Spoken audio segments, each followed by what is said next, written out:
변호사님을 모시고 저희가 강연을 듣도록 하겠습니다.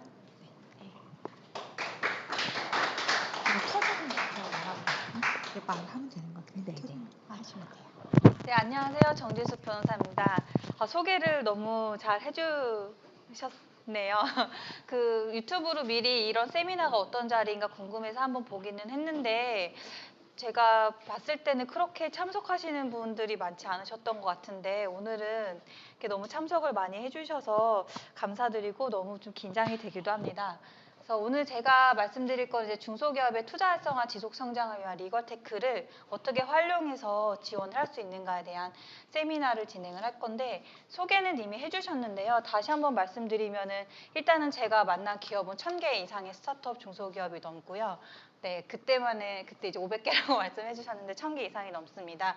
근데 저의 이제 특수성이 뭐냐면은 변호사이기 때문에 중소기업에 대한 법률적인 어떤 문제를 전문가 관점에서 말씀을 드릴 수도 있는데 그렇게 말씀드릴 수 있는 변호사님들은 아마 많이 계실 거예요. 그럼에도 불구하고 제가 좀 더 특별하거나 잘할 수 있는 거는 무엇이냐면 제가 직접 중소기업을 운영을 하고 있는 스타트업이라는 것이기 때문입니다. 그러니까 이제 중소기업은 원래 법률에 나와 있는 용어고 스타트업이라는 건 이제 법률에 나와 있는 용어는 아니지만 그냥 중소기업의 전반을 스타트업이라고 지칭해서 오늘은 좀 강연을 계속 진행을 할게요. 그래서 제가 스타트업을 창업을 해서 2018년부터는 이제 본격적으로 어떻게 보면은 그 중소벤처기업부에서 하는 지원 사업들의 어떤 도움을 받는 스타트업 입장에서 어떤 정책을 직접 체험을 해보기도 하고 그리고 또 그 변호사로서 기업들을 많이 만나다 보니까 아마 현장에 있는 어떤 법률적인 문제 그리고 법률 관련해가지고 지원책이 어떻게 바뀌어야 된다라는 거는 제가 오늘 생생하게 좀 얘기를 들려드릴 수 있을 것 같습니다.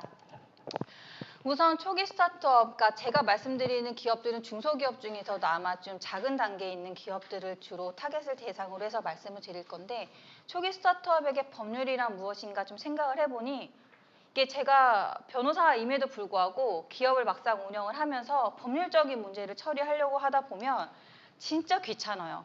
이게 귀찮은 이유가 뭐냐면은 마치 집안일이랑 똑같은 건데 안 하면 엄청 티가 납니다. 안 하면 문제가 생겨요. 그러니까 직원을 채용을 할 때 직원 채용하기도 바쁘고 운영하고 조직 문화 쌓기는 거의 뒷전이거든요. 일단은 이제 초기면 초기수록 물건 잘 만들어서 시장에 진입시켜서 반응 보고 그 다음에 이제 좀 제대로 된다면 양산시켜야 되고 해야 되는 것들이 되게 많아요. 이제 대표님들 아니면 그 작은 멤버들이. 그러면 이제 직원을 채용을 했을 때 근로계약서 근로기준법에서 쓰라고 하는데 근로계약서 쓰려고 하면 뭐 샘플 찾아봐야지 뭐 해야 되고 되게 이제 이게 귀찮거든요. 그리고 지금 당장 안 쓴다고 꼭 문제가 바로 발생하는 것도 아니니까 그게 이제 법률의 특성이기도 하고요. 그래서 넘어갔다가 제가 뒤에서 사례를 말씀드리겠지만 나중에는 이제 직원들이랑 사이가 안 좋아지면 고발을 당하기도 하고 이런 이슈들이 생깁니다. 그래서 반드시 해야만 그나마 기본이나 0이 되는 게 이제 법률의 성질이다 보니 뭔가 이제 내가 했으면 10, 100 이런 어떤 퍼포먼스가 보여야 되는데 그게 아니라 안 하면 마이너스고 해야 기본이 되는 게 이런 법률이다 보니까 어떻게 보면은 초기면 초기일수록 그 스타트업들한테 골칫덩어리일 수도 있겠다라는 생각이 좀 들었습니다. 왜 골칫덩어리인지를 구체적으로 말씀을 드려보면은 창업을 하고 그리고 사업화를 하죠. 그리고 이제 스케일업을 해야 됩니다. 투자를 받든 매출을 내든 그러면서 이제 기업이 지속적으로 성장을 하게 되는 건데 진짜 끊임없이 법률 이슈가 진짜 많이 발생을 합니다. 요즘에는 더구나 추가적으로 발생되는 것들이 뭐냐면 예전에는 그렇게 투자가 이렇게 활성화되어 있지 않았어요. 근데 이제는 투자도 활성화되어 있고 더불어서 정부에서 지원해주는 어떤 사업들도 되게 많이 활성화되어 있고 다양합니다. 그러다 보니까 어떤 기업의 운영에 있어서 뭐 매출을 낸다? 아니면 이런 거 말고도 투자라든가 정보 지원이라든가 너무너무 검토해야 될 것들이 정말 많이 발생이 됩니다. 근데 그 이유가 당연한 거예요. 왜냐하면 기업은 탄생, 기업의 성립도 다 상법에 나와 있는 얘기고 기업이 종료되는 청산도 다 상법에 다 나와 있는 얘기입니다. 뿐만 아니라 어떻게 보면은 기업 조직, 기본 조직, 사람을 뽑는 인사 노무, 그 다음에 이제 매출 내기 위한 영업이나 마케팅, 기본적으로 세무 회계 되는 모든 것들이 다 법에 의해서 규율이 되기 때문에 법률은 뭐 당연히 중요한 거죠. 챙겨야 되는 부분인 거고. 하지만 제가 말씀드렸다시피 저도 이제 스타트업에 있고 실제 업무를 진행을 하다 보면 솔직히 말하면 근로계약서 바로 못 쓴 경우도 있고요. 용역계약 되게 잘 체결을 하기는 해야 되는데 계약서를 미루고 사실 그 어떻게 보면은 거래를 진행하기도 하고 좀 그렇게 되기는 합니다. 근데 바쁘긴 바빠요. 하지만 바빴다가 넘어가면 어떻게 될까요? 제가 좀 사례들을 한번 말씀드려 볼게요. 안타까운 사례들이 되게 많이 발생을 했는데 이제 니들 둘이 어떻게라는 사례를 한번 말씀드려 보면 니들은 누구일까요? 니들 둘이 어떻게? 이건 다 대표 입장에서 느끼는 감정들이거든요. 기업을 운영하는. 니들 둘이 어떻게 사례는 공연 관련한 이제 창업 아이템을 갖고 창업을 하신 대표님이 계셨는데 원래 창업을 하면은 그 바람직한 성장 구도는 내가 어떤 일을 이만큼을 했지만 나중에 밑에 사람들에게 어떤 비전을 공유하고 성과를 공유하고 성장을 하면서 밑에 사람들이 일을 하고 네, 그렇게 해서 이제 피라미드 구조를 그리면서 성장을 해야 돼요. 이 대표님은 그렇게 하기 위해서 자기 밑에 있는 이제 팀장 두 분이 남자랑 여자였어요. 나 이제 뭐 감이 오지 않아요? 남자, 여자의 팀장 두 분들에게 거래처 같이 다니다 보면 이제 현장을 같이 공유가 되겠죠? 영업망 당연히 공유하고 직원에 대한 또 정부 사업이나 투자도 솔직히 중요하기 때문에 사업 계획서나 이런 것들이 계속 피봇되면서 작성이 되는데 그런 것들 같이 작성하고 그러다 보니까 이제 대표님은 어느 정도 매출도 금방 나오고 잘 이제 성장하고 계셨거든요. 그럼 이제 대표님은 다른 거래처 찾고 이제 나는 이제 이 부분을 일할 테니 너희 둘이 이렇게 해봐라. 라는 이제 어떻게 보면은 그 선순환적인 구조로 이제 회사가 성장이 되고 있었는데 이 두 분이 같이 영업 다니고 하다 보니까 또 사업 계획서도 많이 또 써봤잖아요. 아니 그럼 이거 우리가 창업해도 되지 왜 이렇게 있어야 되냐? 뭐 우리 이 회사의 뭐 지분이 뭐 우리가 얼마나 된다고 그러니까 알면 알수록 이제 그런 또 창업 붐이 많이 불다 보니까 창업도 쉬워요. 이제는 옛날부터 수월하다 보니까 두 분이 이렇게 나와서 창업을 했어요. 근데 이 대표님은 어떻게 됐을까요? 네, 뭐 뒤에 말씀드릴게요. 그리고 뿐만이 아니라 이 잘한다고 했잖아도 되게 많이 발생이 되는 건데 정부 지원 사업에서는 이제 가장 중점적으로 하는 거에 그 사업화 자금을 지원을 많이 해줘요. 중소벤처기업부나 이런 데서 다양한 스타트업 육성 사업들이 있는데 그중에 이제 양대산맥의 하나는 아예 돈을 줘서 네가 한번 운영해봐라는 사업 자금 주는 거 그리고 하나는 사업화하는 데 있어서 뭐 잘 진행할 수 있도록 멘토링이나 네트워킹이나 컨설팅이나 이런 부차적인 서포팅을 해주는 구조로 많이 정책이 이루어져 있는데 사업 자금을 주면 가장 많이 쓰는 게 결국에는 뭐예요? 사람이 물건을 만들고 사람이 물건을 팔고 사람이 하는 거기 때문에 사람한테 돈을 쓰게 되는데 이 사람한테 돈 쓰는 거는 인건비, 직원을 직접 채용하는 인건비 아니면은 외부에 맡기는 외주 용역비 이 두 가지로 가장 많이 비용을 쓰게 됩니다. 그 다음부터는 이제 산업군의 특성에 따라서 뭐 물건을 구매한다든가, 그러니까 뭐 커다란 뭐 기계를 구매한다든가 이런 식으로 진행이 되는데 크게 어쨌든 인건비하고 용역 비용으로 가장 많이 사용을 해요. 그럼 이제 이거 같은 경우에는 용역을 맡겨요. 용역을 맡기죠. 근데 용역을 맡길 때 문제는 뭐냐면 초기일수록 사실 대표님들 입장에서도 자기가 어떤 물건을 만들어야지 되는지가 오늘의 생각과 일주일 후의 생각이 좀 막 많이 달라집니다. 왜냐하면 이제 어떻게 보면 시장 반응을 보기 위해서 생각이 많은 아이디어 구상 단계면 단계일수록 그래요. 그래서 용역을 맡길 때 그래서 뭐 A라는 제품을 만들어 주세요 하고 맡기고 그 다음에 이제 바쁘다 보니까 용역 관리를 못 하시는 거예요. 그런데 이제 3개월 후든 5개월 후든 어떤 산출물이 왔었을 때 내가 맡긴 것과 다른 경우들이 오면은 그나마 다행일 수도 있는데 아예 안 오는 경우도 많이 있습니다. 그럴 경우에 이 기업은 어떻게 될까요? 용역 하나 줬는데 용역물이 제대로 안 왔을 때. 물론 대기업에서는 물건 하나 맡기는 거 맡겼다가 안 오면은 뭐 그거에 대한 극복 능력이 당연히 있겠죠. 하지만 작은 기업이면 기업일수록 문제가 좀 심각해집니다. 그래서 이 기업은 어떻게 됐을까? 이것도 뒤에서 말씀을 드릴게요.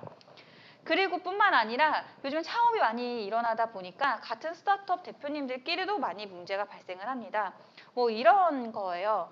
그 서울에 계시는 A 대표님은 땡땡 아이템을 창업을 했고 땡땡 아이템에 대해서 대부분 이제 스타트업들이 창업을 하는 것들이 어떻게 보면은 없던 것들을 만들거나 기존 것들을 변형하거나 아니면은 비즈니스에 있어서도 기존 것들이 아니다 보니까 비즈니스 구상부터 하게 되는데 특히 이제 플랫폼 사업을 하게 되면 이 비즈니스의 결정체는 서비스 이용 약관에 나오게 돼요.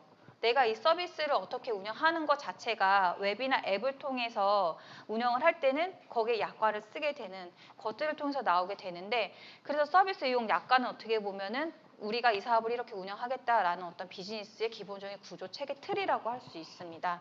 그래서 서울에 계시는 이제 A 대표님이 땡땡 아이템을 갖고 창업을 하셨고, 그 대표님은 이제 그래도 저와 같이 많은 컨설팅을 통해서 기존에 이제 우리나라에는 활성화되어 있지 않은 사업이었기 때문에, ITM이었기 때문에 뭐 외국 사례들 이런 것들을 접목을 해가지고 앱도 출시하고 웹도 출시를 하는 상황이었는데, 근데 이제 사람들이 생각이 이제 또 약간 많이 비슷들 하시나 봐요. 부산에 있는 B 대표님이 약간 같은 동종의 아이템이다 보니까 궁금한 거예요. 그래서 서울에 있는 A 대표님의 아이템을 보고 한번 뭐 소개시켜달라고 건너 해서 A 대표님이나 B 대표님이 만나셨거든요. 근데 얼마나 반갑겠어요. 우리나라에 아직 활성화되어 있지 않은 서비스를 당신도 해요? 뭐 저도 해요. 하면서 막 신나게 얘기를 막 나누는 거죠. 근데 뭐 만나서 뭐 어떻게 보면 무슨 얘기를 하겠습니까? 다 사업 얘기 하시겠죠? 그 사업 얘기 속에 뭐가 있을까요? 영업 비밀이 들어있고, 앞으로의 계획이 들어있고, 내가 바라보는 시장 얘기가 다 들어있습니다. 그래서 이 B 대표님이 아이템을 똑같이 출시를 했어요. 그 재밌는 게 A 대표님이 출시한 거는 브랜딩하고 뭐 톤 앤 매너 잡은 게 파란색이었으면 이 대표님은 진짜로 하늘색으로 얼마만큼 유사했는지 아시고, 그래서 중요한 거는 이런 UI나 UX나 어떤 웹을 만들기 위해서 디자인하고 개발하는 것들이 분명히 A 대표님은 정부 지원 사업을 받아서 3천만 원의 어떤 용역비를 쓰고 만들어 왔을 것이며, 그리고 이제 직원들을 고용해서 만드는 자산일 거예요. 그거보다 더 중요한 거는 뭐 제 입장에서도 같이 화가 났던 건 그 서비스 이용 약관이요. 진짜 열심히 같이 논의하고 법률적인 검토 같이 해서 만드는 건데, 웹에 이미 올라가져 있잖아요. 복붙해서 뭐 그냥 쓰신 거죠, B 대표님은. 뭐 이런 사례들이 발생할 수도 있습니다. 이 대표님은 뭐 어떻게 됐을까요? 네, 이런 사례들이 진짜 비일비재해요. 너무 많아요. 너와 나는 무슨 사이, 이 사례도 안타까웠던 사례였는데, 이거 너는 누구고, 나는 대표님이겠죠? 나는 이제 창업자일 테고, 너는 누구였을까요? 너는 누구? 근데 너는 진짜 뻔해요. 이게 뻔한 게 뭐냐면 어차피 사람일 거 아니에요. 기계는 아닐 거 아니에요. 사람인데 이 너라는 사람이 진짜 딱 뻔한 게, 저희가 1000개 이상의 대표님들을 만나 뵙고 뭐 사례를 많이 모았을 때 뻔한 게 진짜 그냥 사람인데, 너는 당연히 사람인데 이 사람이 직원 아니면은 뭐 공동 창업자라든가 공동 핵심 멤버 아니면은 외부의 용역 거래 업체, 뭐 이런 사람들의 다 뻔하거든요. 그래서 여기에서 있는 사람은 그 사람들 중에 직원이에요. 아니, 직원인가? 저도 헷갈려요. 직원 아니면은 같이 일하기로 하면 공동 창업 멤버 아니면은 뭐 외부 협력자였나? 제가 헷갈리는 이유가 뭐냐면, 초기에는 특히 이제 막 대표님들이 창업자들이 아이디어를 구상을 하잖아요. 구상을 하면 이게 혼자 사업을 할 수 없으니까 주변이든 누구든 일단 같이 할 사람을 찾아야 돼요. 당연히. 그럼 같이 할 사람을 찾는데 초기면 초기일수록 돈이 없죠. 돈이 없으니까 뭐 이분을 딱 내가 생각한 아이템이 있어. 그러면은 이 사람은 난 직원을 채용할 거야. 그 다음에 연봉을 이만큼 줄게. 대신 나의 지시에 따라서 일을 해줘가 안 돼요. 심지어 일할 장소도 없거든요. 그래서 초기에는 어떤 형식으로 이루어지냐면은, 특히 이제 정부 지원 사업을 받기 전에는 어떤 식으로 이루어지냐면 위워크, 이렇게 말해도 되나? 위워크, 패스트 파이브 이런 곳에서 일주일에 한 2번 만나요. 2번 만나가지고 우리가 일주일 동안 뭘 할지를 한번 논의를 합시다. 그렇게 얘기하고, 지금은 제가 월급을 줄 상황이 안 되니 나중에 뭐 지원 사업 받으면은 그때는 월급을 해서 챙겨줄 거고, 그리고 현재 내가 법인을 설립을 했는데 내가 뭐 100% 주주니까 여기에 대해서 뭐 내 지분을 좀 떼줄게요. 대신 이 부분에 있어서 주도적으로 적극적으로 갖고 좀 같이 해봅시다. 이러면은 변호사인 제가 이 얘기를 들으면 이 분들 사이가 뭔가, 변호사인 저도 헷갈려요. 직원인가? 아니면은 외주 용역업체? 아니면은 업무 협력 관계인가? 아니면은 진짜 핵심 멤버로서 임원급으로서 그 회사의 멤버라고 볼 수 있나? 근데 아직도 주주는 아니잖아요. 그러다 보니까 이런 애매한 사이 속에서 대표님이 계속 이제 사업을 이끌고 가시다가 이 너가 사실 뭐 나간 것도 애매한 상황이었죠. 나가서 고발했어요. 고발한 내용은 최저임금도 안 줬다. 그렇죠. 그러면 이 대표님 입장에서는 어떻게 됐었을까요? 뭐 이것도 당연히 제가 이따 얘기해 드리겠죠. 그리고 이제 이 제휴처의 뒤통수도 이게 흔히 일어나는 게 아까 말한 것처럼 직업 문제죠. 용역 문제죠. 이거는 이제 제휴처 같은 경우는 외부 거래 문제인 건데 외부 거래 같은 경우에는 딱 내가 결정해서 용역을 주겠다 하면 이제 용역 관계로 끝나거나 아니면 물건을 팔겠다 하면 매매 관계로 끝나거나 하는 건데 초반에는 이제 좀 세를 모아야 되기 때문에 이제 제휴, 공동사업 같이 해볼까요? 이런 비즈니스들이 많이 얘기가 오가요. 그럼 이제 제휴를 하게 되면 첫 번째 단계는 많은 얘기를 나눌 거 아니에요. 우리는 이거 갖고 있는데 당신이랑 뭐 이런 거 하면 서로 잘할 수 있습니다. 이런 걸 얘기를 하는데 이런 얘기를 할 때 저 NDA 쓴 거를 거의 한 번도 못 봤어요. 원래 외부 관계가 진행이 된다고 하면은 그 외국에서는 어떻게 보면 인식이 되게 일반화되어 있는데 NDA를 먼저 쓰고 그 다음에 뭐 MOU를 맺고 그 다음에 뭐 그냥 협력 관계로 계속 가든 아니면 진짜 공동 사업을 하든 이렇게 얘기가 진행되는 단계마다 우리가 지켜야 할 것들이 법적으로는 명확하게 나와 있는데 우리나라는 아직 이런 인식도 부족하고 그리고 사실 대부분 이제 스타트업 입장에서는 요즘에야 창업하신 분들이 많으니까 스타트업끼리도 많이 제휴를 하지만 그래도 아무래도 큰 데랑 제휴를 맺으면은 얼마나 든든하고 레퍼런스도 되고 여러 가지 시너지를 낼 수 있으니까 큰 데랑 제휴 맺는 것들을 진행을 하시게 되시는데 어떻게 NDA를 써달라고 하겠어요. 현실적으로 작은 기업이 큰 기업한테.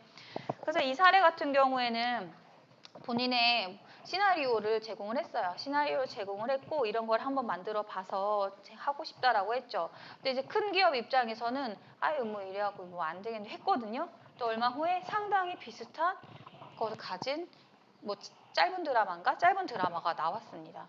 이 대표님 뭐 어떻게 하겠어요? 시나리오 보여준 거 했는데 뭐 따지기가 어렵죠. 시나리오 보여줬는데 그 시나리오 진짜 똑같은 작품으로 볼 수 있는가? 그래서 얘가 뺏어갔다고 볼 수 있는가? 그럼 더 중요한 건 뺏어갔다면 너무 비슷하면 뺏어갔다라고 할 수 있을 거 아니에요. 그러면은 그 뺏어간 거의 가치와 침해 대가가 얼마인가? 왜냐하면 법원에 가서 중요한 게 소송을 할 때는 뭘 해달라고 명확하게 법원에 신청 청구를 해야 되거든요. 그러면 손해배상 해주세요라고 청구를 하면 그럼 법원이 근데 뭐 손해가 얼만데 라고 물어볼 거잖아요. 액수까지 되게 다 특정을 해야 돼요. 다 증명을 해야 되고.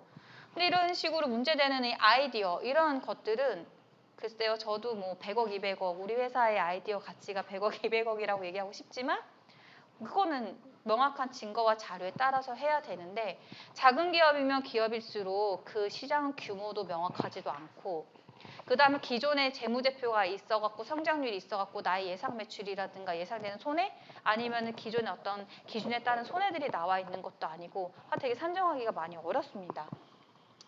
근데 이제 이런 것들은 정말 제가 얘기하면 끝도 없이 밤을 새먹고 되게 사례들이 많이 있어요. 근데 문제는 그렇죠. 뭐 이분들이 어떻게 해결을 하는가인 건데 어떻게 해결하면 됐었죠? 이런 문제가 발생이 되면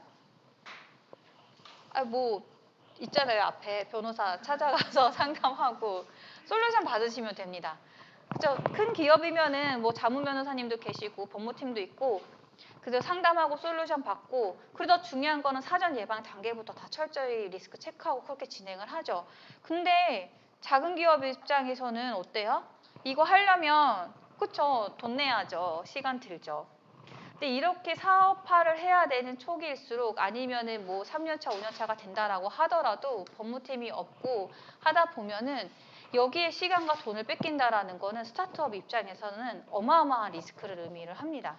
예, 뭐 대기업의 1년이 스타트업의 1년 똑같은 1년이 아닌 거잖아요. 그렇기 때문에 이런 현실 진짜 법률 리스크를 제대로 관리하지 못했을 때 기업들한테 발생하는 현실은 이렇게 돼요. 누구일 것 같아요? 이건 어떤 대표님 사례였을까요? 가장 정신적인 배신감과 충격이 컸던 니들 둘이 어떻게 이 대표님 같은 경우에는 이제 제가 작년 벌써 이제 올해도 하반기가 됐는데 작년에 연락했을 때 이제 사업 접고 직장 생활한다고 합니다. 이게 못하겠다라고 하시더라고요. 그러니까 이분이랑은 사실 소송을 진행을 할까라고 했었었는데 제가 그때 이제 솔직히 말씀드리면 이제 법무법인에만 있었다면 착수금 받고 그냥 소장 썼을 수도 있을 텐데요. 이게 승소 가능성을 한번 생각을 해보면은 손해 액수를 알 수가 없어요. 둘이 나갔는데 영업만 갖고 나갔는데 그거 손해 액수 어떻게 할 것인가?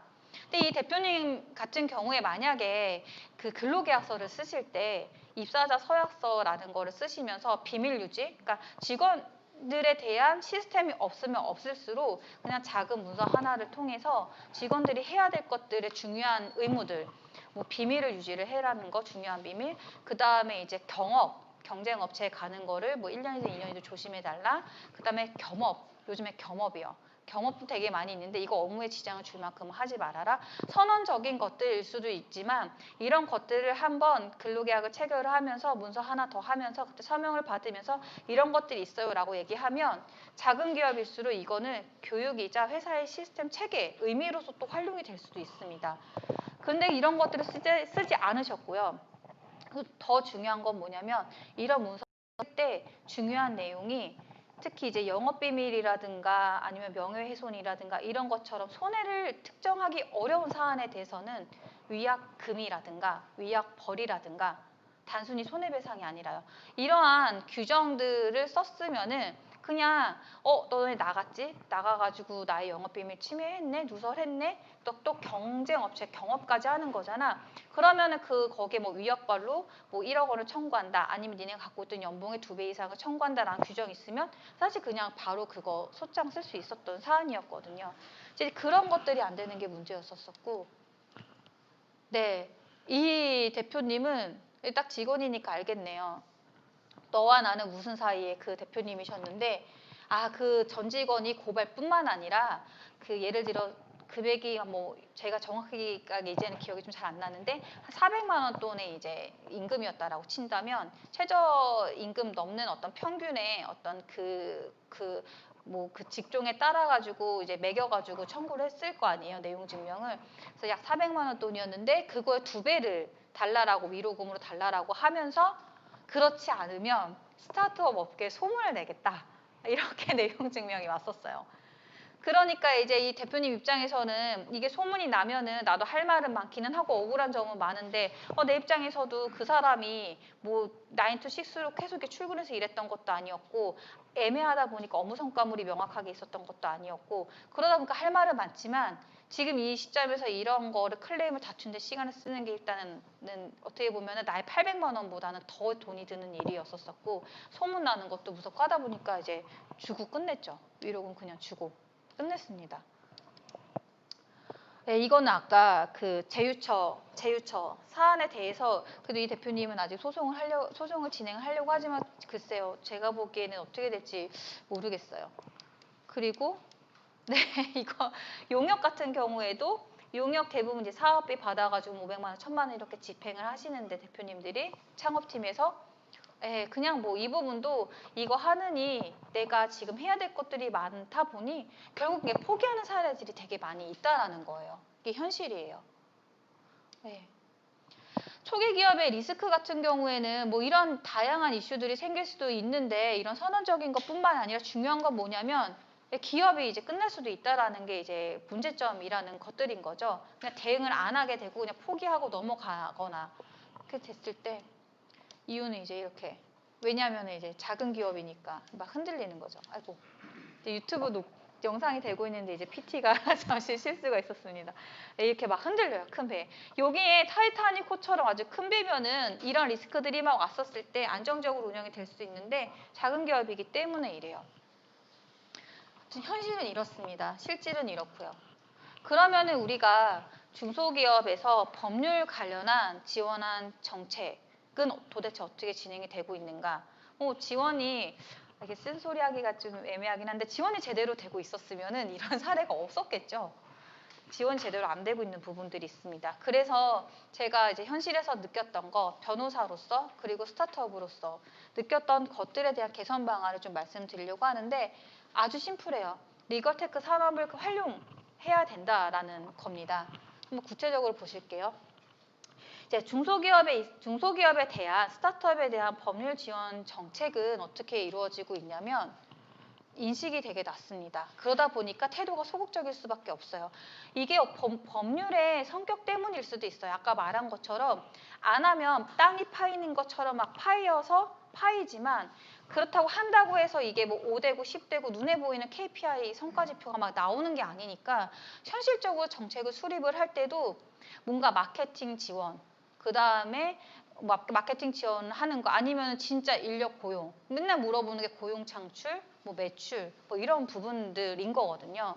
그리고 사업 기간이 정해져 있다 보니까 이 기간 내에 직원을 고용을 하거나 아니면 뭐 매출을 내거나 하면은 그 사업을 운영하는 주간 기간의 KPI는 어느 정도 달성이 되는데 이 안에 자기도 모르게 대표님이 막 숨가쁘게 달려가면서 뭐 직원들에 대한 채용을 할 때 근로계약이나 그런 입사자 서약이나 그런 것들 관리를 안 하거나 아니면 이제 막 초기 멤버 세팅이 되는 단계에서 지분을 이상하게 나눈다거나 이런 것들은 이제 눈에 보이지 않으니까 관리가 안 되고 있는 상황인데 오히려 이제 주간 기간이나 이제 사업을 집행하는 운영 기간은 그 기간 내에 그게 발생하지 않으면 이슈가 아니니까 일단은 고용했네요. 뭐 매출 얼마 냈네요. 투자 받았어요. 그래서 잘 사업을 끝내줘라고 끝내요.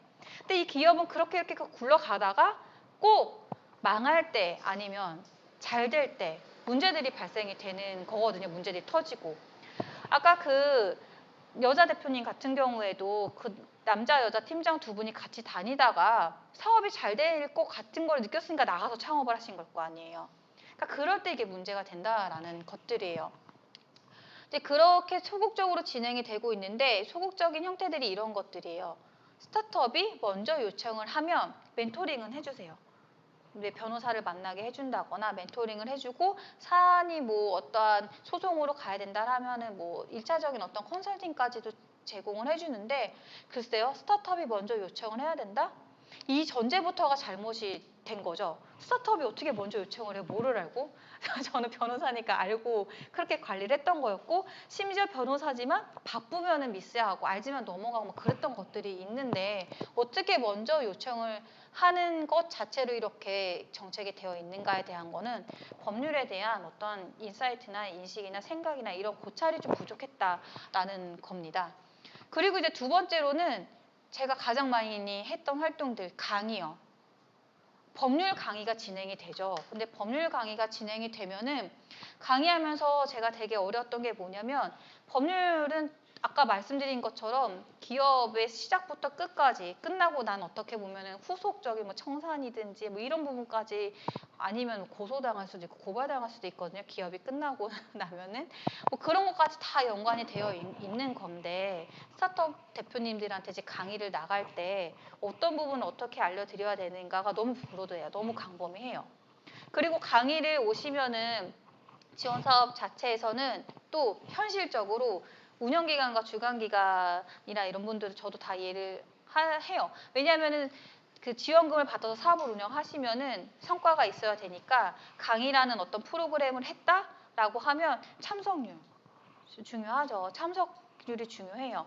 그래서 참석률이 중요해서 오라라고 하는데 대표님들 입장에서는 지금 현재 내가 법률이 이슈가 있어서 강의를 들으러 가야겠다라고 하는 분은 강의를 들으러 가셔야 되시는 게 아니라 대부분 멘토링이나 변호사님의 개별 상담을 해야 되는 상황인 거거든요. 그런 이슈는. 그래서 강의에 어떻게 보면 이제 그 비자발적으로 오신다거나 자발적으로 오신다고 하시더라도 이런 어려운 영역에 일회성 강의를 했었을 때 그 효과에 대해서는 법률은 이렇게 좀 눈에 보이는 효과가 나기 어려운 그런 사업이라는 건 거죠. 그래서 이렇게 낮은 인식에 따라서 소극적으로 어떤 법률에 대한 중소기업의 지원 정책이 이루어지고 있는데 더 심각한 거는 제가 한번 찾아봤어요. 이 부분은 이제 제가 오늘 세미나를 위해서 열심히 찾아봤던 부분들인 건데 중소기업의 어떤 정책을 지원하기 위해서 뭐 중소벤처기업부고 뭐 다른 그 부서에서도 어떤 이제 사업을 어떻게 운영하라는 게 이제 지침이라든가 그런 것들이 나오면은 그 지침이라는 게 이제 돈을 주실 거 아니에요. 예산을 주시면 예산을 어떻게 사용해라라는 데에 대한 큰 가이드들은 나와요. 근데 보면은 가이드들이 이렇게 돈을 어떻게 쓰라라는 것들을 보면은 저는 이제 법률을 거의 못 찾아봤어요.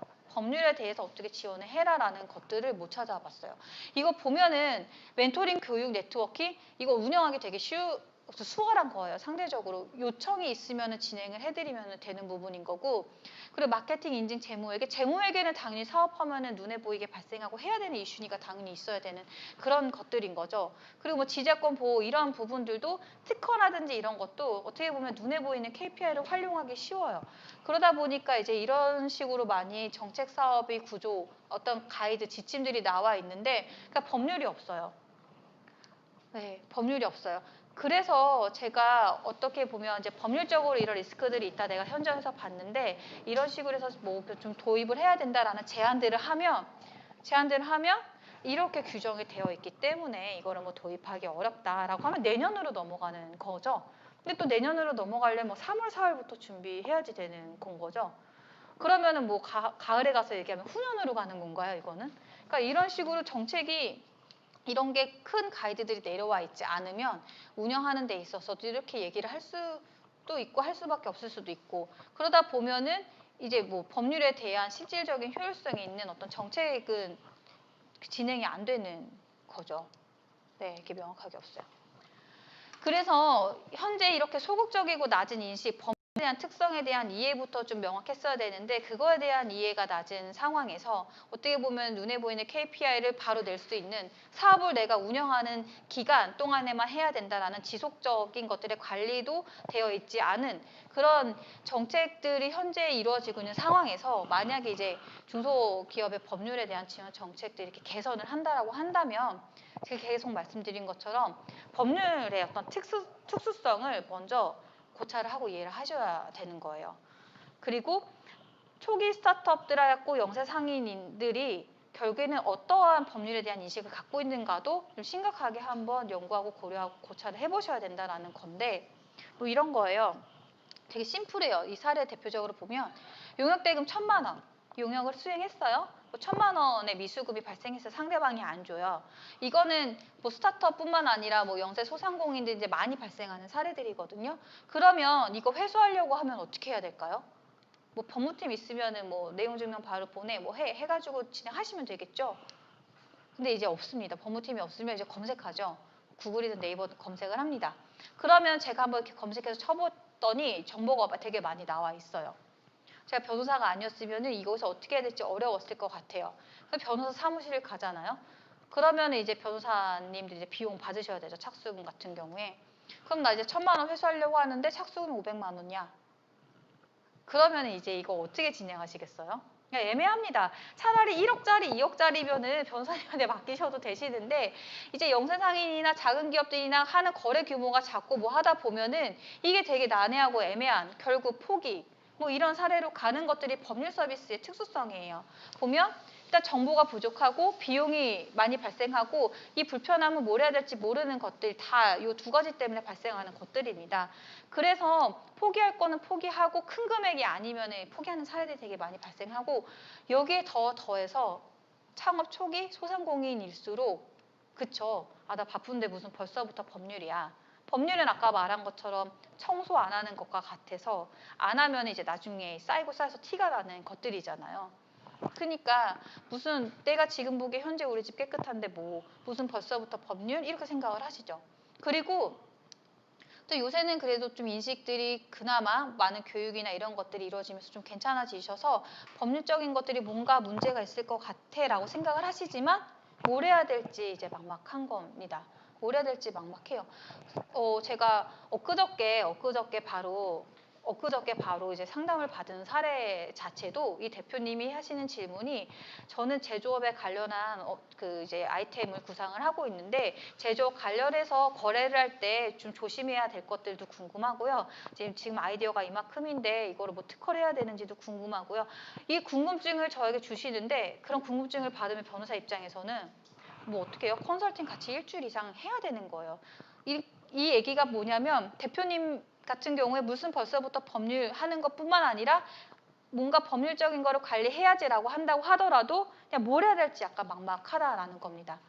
이렇게 막막한 상태로 질문이 오면은 그거를 대응해야 되는 뭐 변호사라든가 이런 부분들도 시간을 많이 쓸 수밖에 없고, 그럼 또 비용이 많이 높아질 수밖에 없고, 그러면 이제 기본적으로 법률 시장이 갖고 있는 악순환이 계속 될 수밖에 없다. 솔루션은 나올 수가 없다라는 거거든요. 네. 그래서 제가 방안을 드리는 게 뭐냐면 아주 심플하고 명확하게 리걸테크 산업을 활용하는 방안을 한번 연구, 고민, 고찰 해보셔야 된다라는 거예요. 리걸테크라는 게 뭐냐면은 그냥 심플합니다. 법률에 기술 붙인 거, 법률 기술.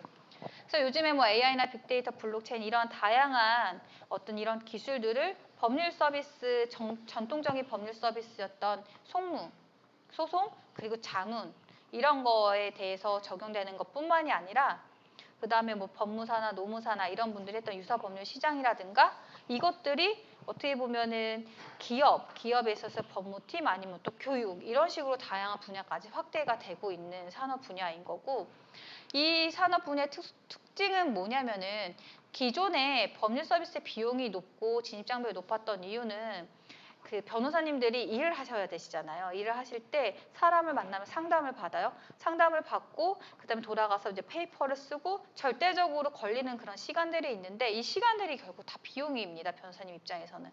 그렇기 때문에 이제 리걸테크 산업 같은 경우에는 어떻게 보면 사전 질문 그리고 이제 점차 기술의 발전으로 인해서 해결해 줄 수 있는 것들은 어느 정도 그런 시스템 상에서 해결을 한다라고 하면 이제 변호사님들의 업무 시간이 줄면은 비용이 양질의 서비스는 나오지만 비용이 줄어들 수 있다라는 거거든요. 그래서 이렇게 보면은 웬만한 것들 아니면 작은 것들은 시스템을 통해서 해결할 수 있는 방안을 중소기업을 지원하는 데 있어서 정책적으로 활용을 하셔야지 된다라는 거예요.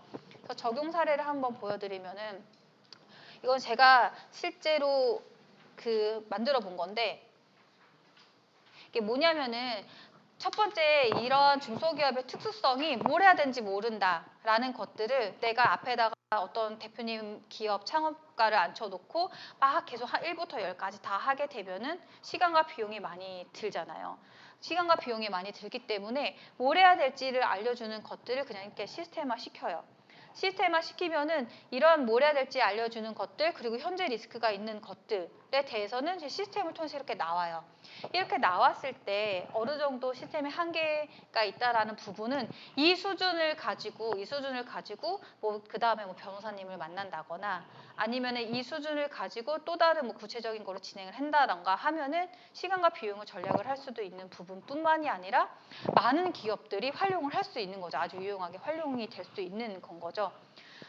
그냥 아주 계산해 보면 심플하게 할 수 있는 게 1,000만 원을 가지고 1,000개 기업을 지원할 수 없죠.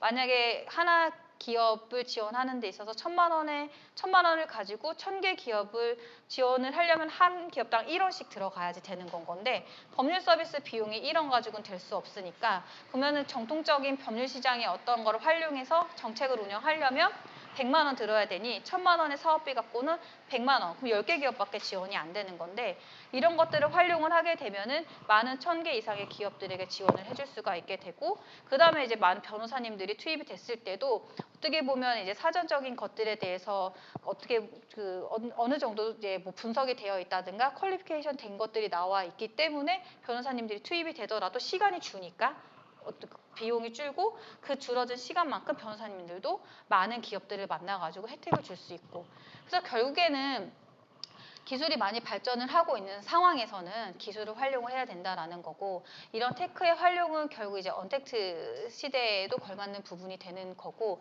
그렇게 돼서 이나 시간을 줄이게 되면 많은 기업들에게 혜택을 줄 수 있는 이런 정책을 제공할 수 있다라는 거가 됩니다. 그래서 방안에 있어서 이제 목표는 결국에는 리걸 리스크를 적극적으로 선도적으로 해소할 수 있도록 해줘야 되는 거예요. 그러니까 기업들이 먼저 요청을 하고 그런 것들에 대해서 그때 이제 매칭을 하고 연결을 해서 하는 그런 전통적인 법률 시장에 있어서의 정책 지원이 아니라 이런 것들이 있으니 너 한번 진단을 받아보고 문제점이 있으니 개선을 해라는 계산을 하세요라는 것들을 리걸테크나 이런 시스템을 통해서 진행을 할 수 있고 이러한 리걸테크를 통한 리걸 리스크가 해소가 된다면은 당연히 투자 적격성이 뭐 증대가 되겠죠. 투자 적격성이 당연히 증대가 되고 무엇보다 중요한 거는 사실 투자는 전 최종적인 목표가 아니라고 봅니다. 워낙 투자 활성화, 투자하고 있지만 기업들이 만들어졌으면은 뭐 투자든 매출이든 어쨌든 아니면 뭐 플랫폼이든 기업 가치든 지속적으로 성장을 해야 돼요. 지속적으로 성장을 하는 데 있어서 이 부분에 대해서는 이런 것들을 활용해서 그 정책을 수립할 수 있다라는 게 목표로 볼 수 있습니다. 그리고 두 번째로 중요한 거는 아무래도 정책을 집행하는 기관 입장에서는 투명성 되게 중요할 거고요. 효율성도 되게 중요할 겁니다. 그 투명성이나 효율성에 대해서 특히 효율성 부분은 제가 아까 계속 말씀드렸다시피 심플해요. 사람이 투입되는 것과 어떻게 시스템을 활용해서 투입되는 거에 대해서는 시간과 비용이 극명하게 많이 차이가 납니다. 그래서 당연히 효율성을 제고할 수 있는 방향으로 갈 수 있고요. 그래서 제가 이러한 목표를 나름대로 제가 좀 해보겠다라고 해서 많은 주간기관들이나 운영기관을 한 뭐 1년, 2년 해서 발을 팔아서 지방에 또 가보고 돌아다녀 봤거든요. 여태까지는 이제 스타트업 기업들의 어떻게 보면 법률적인 정책 지원에 있어서의 현황이나 문제점이나 애로사항을 말씀드렸다면 이번에는 제가 스타트업 대상으로 이런 애로사항이 있으니 그럼 나도 일부분이라도 한번 좀 해보자 라고 해서 주간기관을 찾아갔을 때 실제로 정책을 집행을 하시는 분들이 이제 운영기관, 주간기관들이잖아요. 그때 이제 애로사항들이 있었다라는 부분을 좀 잠깐 말씀드릴 건데 이래요. 아까도 잠깐 얘기했지만 이거요. 제가 강의를 나가서 이런 것들을 활용할 수 있고 그 대표님들에게 도움을 줄 수 있고 리스크를 관리를 할 수 있습니다라고 하면 스타트업 대표님들 되게 좋아하죠. 좋아하시고 이런 거를 사용을 하고 싶어 하세요. 사용을 하고 싶어 하셔서 근데 이제 지원기관에 이런 프로그램 한번 도입해서 사용을 해보자라고 말씀을 또 드리기도 하시고 뭐 엊그저께 강의 나갔을 때 그 대표님은 카톡으로 제가 여기 지원기관에 요청을 했어요 라고 하고 저한테 카톡을 막 보여주기도 하고 막 이렇게 말씀을 하시는데 지원기관이나 이런 부분을 얘기를 하면 수용이 약간 어렵다라는 입장이에요. 왜냐하면 이게 사전에 예산 운영에 대한 근거 규정이 있는데 이 근거 규정에 법률이 없다. 법률이 명확하게 없고 법률이 있다고 하더라도 이게 강의비나 멘토링비로 책정이 되어 있기 때문에 그 개인, 강사나 강의한테 줄 수 있다라는 건 거죠. 저 개인적인 입장에서 강의비는 많이 받기는 하지만 실질적으로 어느 정도 효용을 줄 수 있는 데에서는 내가 그 강의하려고 저는 뭐 이런 리걸테크 산업에 나왔고 스타트업들에게 이런 도움을 주겠다라는 건 아니었으니까요. 그러다 보니까 이제 이런 게 안 되는 거예요. 그리고 이러한 근거 규정이 아까도 말했지만 예산을 기획하고 집행하고 수입하는 연간 단위 이런 것들 때문에 지금 원택트라든가 뭐 이런 코로나라든가 이런 부분이 올해 초부터 급변하게 막 이렇게 되어 있지만 못 따라가고 있잖아요. 규정이 이미 나와 있기 때문에 그런 것들 때문에 유연하게 대처하지 못하다 보니까 이런 부분이 좀 장애사항이었습니다. 아주 커다란 장애사항. 그리고 두 번째 더 큰 장애사항이 뭐냐면은 그 스타트업들 기업이 갖고 있는 인식 부족뿐만이 아니라 그렇다면은 스타트업 기업 자체가 인식이 부족하다라고 하면 주관 기관이든 아니면 정책을 수립하는 데든 문제점이 있는 리걸 리스크를 관리하지 못했을 때 문제점이 있는 거는 당연하고 맞는 얘기인 거잖아요. 제가 계속 사례를 말씀드린 것처럼. 그러면 선도적으로 적극적으로 이렇게 리드해가지고 우리 사업기관 뿐만 아니라 얘가 진짜 이 기업이 정말 사업기간 끝났어도 지속적으로 성장할 수 있는 기반과 틀을 마련해 준다라는 측면에서 이런 것들 좀 관리를 해 주셔야 되는데 주간기관이나 운영기관에 대해서도 인식이 되게 부족해요. 네, 진짜 단적인 사례로 뭐 예를 들어서 계약서 작성 제일 중요하다고 얘기를 해요. 그래서 계약서 작성이 중요한데 특히 뭐 근로계약서, 용역계약서, 아까 말한 NDA 다 그런 이슈들 때문이었잖아요. 그래서 계약서 작성이 중요하니 계약서 작성할 때 우리가 계약서 작성할 수 있는 것들을 제공을 해주겠다. 이게 전문 변호사들이 만들었고 그리고 대표님들이 언제든지 필요할 때는 쉽게 와서 쓸 수 있으니 이걸 제공하겠다라고 말씀을 드려도 저희 샘플 다 있어요. 샘플이 다 있다라고 말하고 그리고 이거는 뭐 하고 기업이 요청하면 한번 해볼게요 라고 얘기를 하는 거예요. 이런 식으로 해서 인식이 상당히 부족하다라는 게 약간 장애사항이었습니다. 이제 주간기관들이나 운영기관들이 이 법률에 대한 지원 사업을 운영하는 데 있어서. 그래서 개선을 하려고 한다면은 계속 얘기했지만 스타트업의 특성 잘 모르는 거 하지만 잘 몰라갖고 그냥 넘어갔다가 지속 성장을 방해하는 리스크들이 분명히 나타난다라는 거에 대한 어떤 특성과 이런 법률의 특성을 고려해서 정책을 수립을 해야 된다라는 거죠. 첫 번째로는 이제 전문적인 이제 정책 수립 방향으로 가야 돼요. 아까 말한 것처럼 지속 성장을 위협을 했던 어떤 리스크들을 전방위적으로 관리하는 자체의 체계를 가진 프로그램 자체가 필요합니다. 이게 필요할 때 최저임금 얼마 줘야 되는지 몰라, 이거 어떻게 해야 돼요? 아니면은 뭐 직원이 겸업했는데 이 직원이랑 관계를 어떻게, 이런 단발적인 산발적인 그런 것들 말고 애초에 어떠한 그 스타트업이라든가 중소기업이라든가 이런 지원 프로그램 내에 들어왔다면 처음부터 너의 현재 상태는 이렇다라는 거를 전방위적으로 진단을 해주셔야지 돼요. 그래서 그런 것들을 적극적으로 알려주셔야지 되는 건 거고, 그래서 이렇게 전방적으로 관리를 해야 된다는 거고, 두 번째로는 이제 효율성인 건데, 사실 뭐 예산의 규모라든가 비용의 효율성은 당연히 예산 정책 수립하는 데 있어서 무시할 수 없는 부분이기 때문에 이런 전방위적으로 관리를 할 때 들어가는 뭐 비용이라든가 이런 것들은 최대한 이제 경제성을 갖고 있는 솔루션을 활용을 한다면, 이거는 이제 뭐 어택트 산업이라든가 아니면은 뭐 리걸 테크를 뿐만 아니라 각종 이제 기술 산업 기반에 있어서의 지향을 갖고 이런 것들을 또 정책에 활용을 했다라는 것들을 좀 가져갈 수 있습니다. 그리고 세 번째로 중요한 거는 지속성인데, 아까 말씀드렸지만 사업기간이 다 있다 보니까 그 후에 대한 것들은 관리가 되게 미흡하게 일어나는데, 법률은 하나의 사업기간이 끝나서 오히려 직원을 채용했어라는 KPI가 나오거나 매출을 발생했어요라는 KPI가 나오면 그거 자체를 발생시키기 위해서는 당연히 직원 채용에는 근로계약이 법률 관계가 존재했었을 거고, 매출 발생에는 매매라든가 이런 법률 관계가 존재를 했었기 때문에 그게 이제 KPI 달성하고 사업 기간이 끝나고 나면 그 뒤에 이제 문제들이 오히려 발생될 수 있는 거거든요. 그러면 사업 기간 끝나고 났잖아요. 그러면 이제 주간 기간이나 운영 기간에서는 사업 관리에 있어서는 이 관리를 계속 해줄 수 없는 거고, 뭐 매출이라든가 아니면은 뭐 직원이 고용이라든가 KPI를 냈고 어느 정도 성장하겠다라고 한 기업이 그 사업 기간 끝나고 난 다음에 리스크들로 인해 가지고 지속 성장에 있어서 무너질 수도 있는 것들이 발생이 되기 때문에 지속적으로 리스크를 체크하고 이거에 대해서 이렇게 해야 된다라는 교육이 되고, 그리고 네가 부족한 점이 이거니까 이걸 개선을 해야 된다라는 것들을 이제 피드백을 계속 활용할 수 있는 것들이 이제 시스템으로 제공이 된다면 스타트업 스스로도 계속 역량을 강화할 수 있는 방안으로 이제 정책이 진행이 돼야 될 것 같습니다. 그리고 가장 중요한 거는 제가 기업도 만나봤고 스타트업 기업도 만나봤고 그거를 운영하는 운영기관, 주관기관들도 만나봤었을 때 결국에는 상위기관에서 예산이 없어요. 집행에 대한 근거 규정이 없어요가 가장 현실적이고 명확하고 눈에 보이는 문제점이었기 때문에 이 부분에 대해서는 적극적으로 어떠한 근거 규정을 마련한다던가 이런 식으로 해서 개선을 하는 방향으로 좀 나아가야지 될 것 같습니다. 그래서 그 강의는 여기까지 해서 좀 다 말씀을 드렸고요.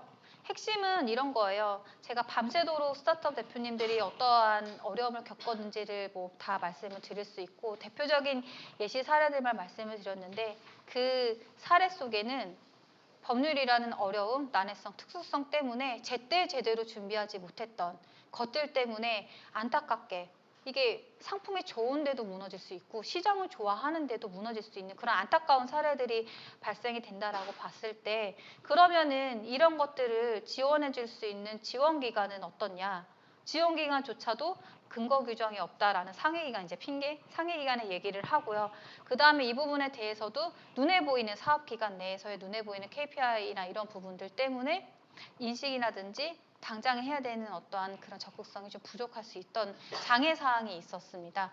그렇다라고 한다면 여기에서 이제 뭐 중소기업 연구원이라든가 아니면 중기부라든가 이런 데서 정책을 직접 집행하시는 분들이 뭔가 선도적으로 적극적으로 이러한 그리고 이제 뭐 비용의 효율성이나 이런 것들을 제고할 수 있는 방안으로 그리고 지금의 어떤 시대적 상황에 맞게끔 리걸테크 시스템이나 리걸테크 산업을 적극 활용을 해서 그런 영세상인이나 중소기업들에게도 법률적인 어떤 실질성 있는 실효성 있는 도움을 줄 수 있도록 좀 진행이 되어야지 할 것을 다시 한번 좀 말씀드렸고요.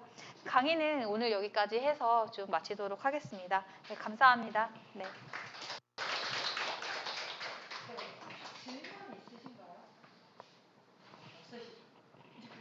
아, 네, 있으신가요?